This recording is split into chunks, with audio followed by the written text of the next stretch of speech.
Hai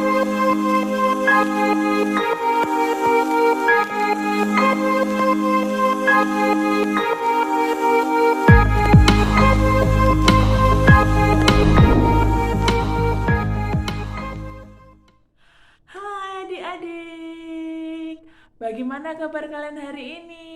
Sudah lama ya kita tidak berjumpa. Oke, kita kembali di channel Kak Erni.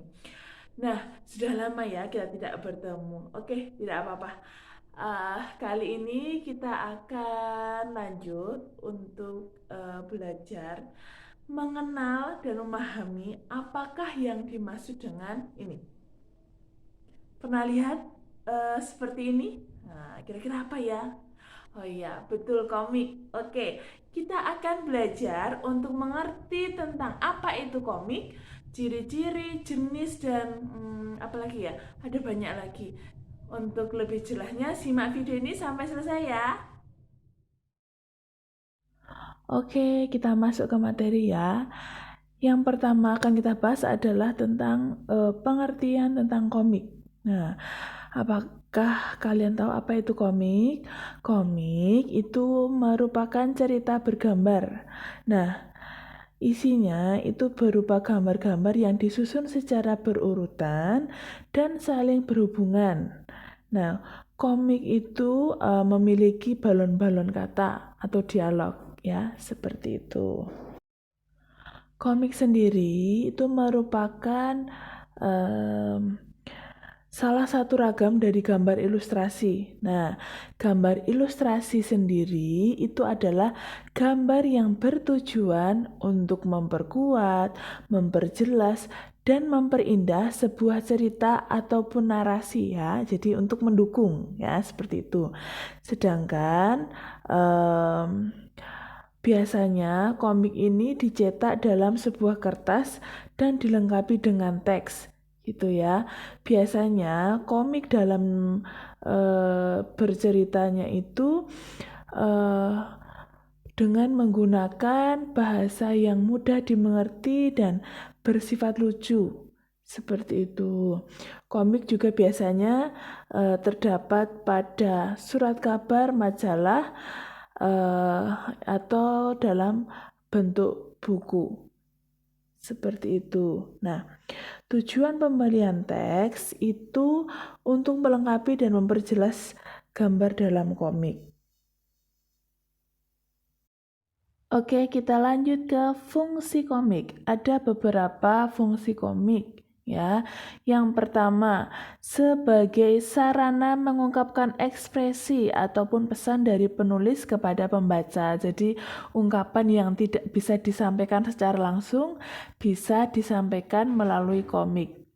Yang kedua, menghibur para pembacanya. Nah, ini biasanya yang bersifat humoris ya, yang lucu seperti itu. Kemudian yang ketiga, sebagai sarana untuk memberikan informasi sekaligus edukasi. Nah, jadi bukan sekedar untuk lucu-lucuan semata, tapi juga menyampaikan informasi. Nah, jadi selain komik sebagai sarana menghibur, komik juga bisa dijadikan oleh pembuat komik sebagai sarana mengungkapkan ekspresi dan memberikan informasi sekaligus sarana edukasi bagi para pembacanya. Oke, kita lanjut ke jenis-jenis komik ya. Ada banyak jenis-jenis komik yang kita temui ya, atau yang beredar di masyarakat. Nah, beberapa jenis komik yang wajib kita ketahui itu ada yang pertama, itu ada kartun. Ya, kartun adalah satu jenis komik yang berisi satu tampilan saja, jadi hanya satu lembar, biasanya ada di surat kabar.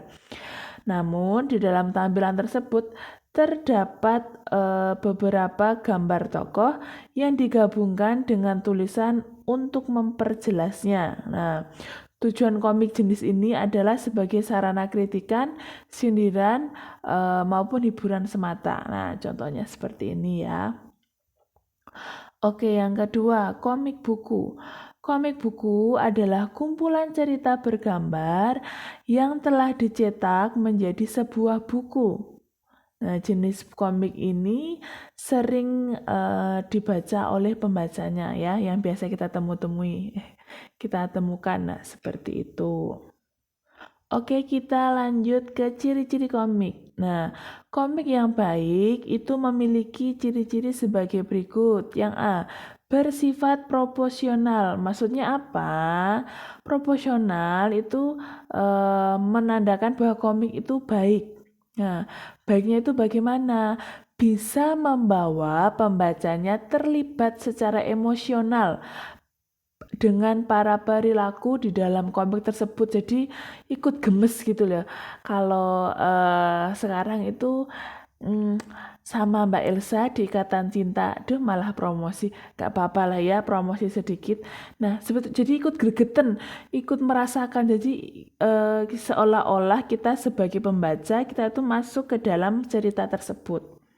Nah, bisa dikatakan pula ciri komik adalah yang proporsional itu artinya keberadaan gambar dan teks itu yang sesuai, yang berkesinambungan seperti itu.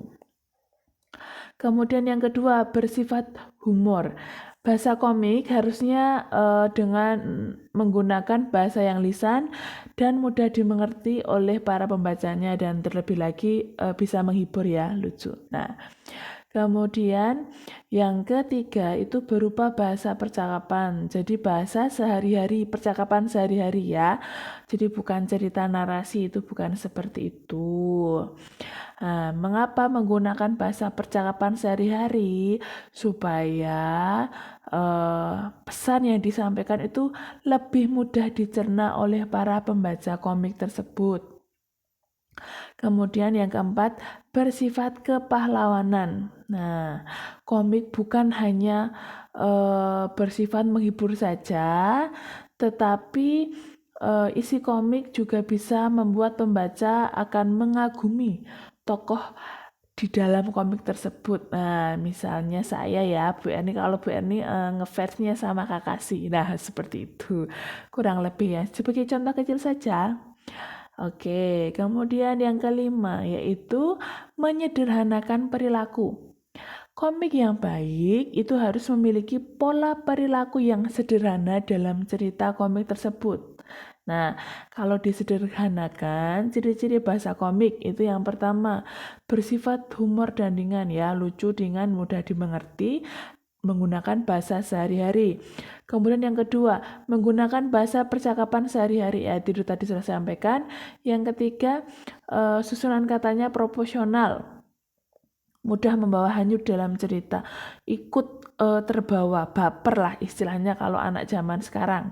Kemudian yang keempat, kalimat yang digunakan pelaku dalam cerita cukup sederhana, jadi mudah dimengerti ya, tidak mengandai-andai atau tidak membayangkan.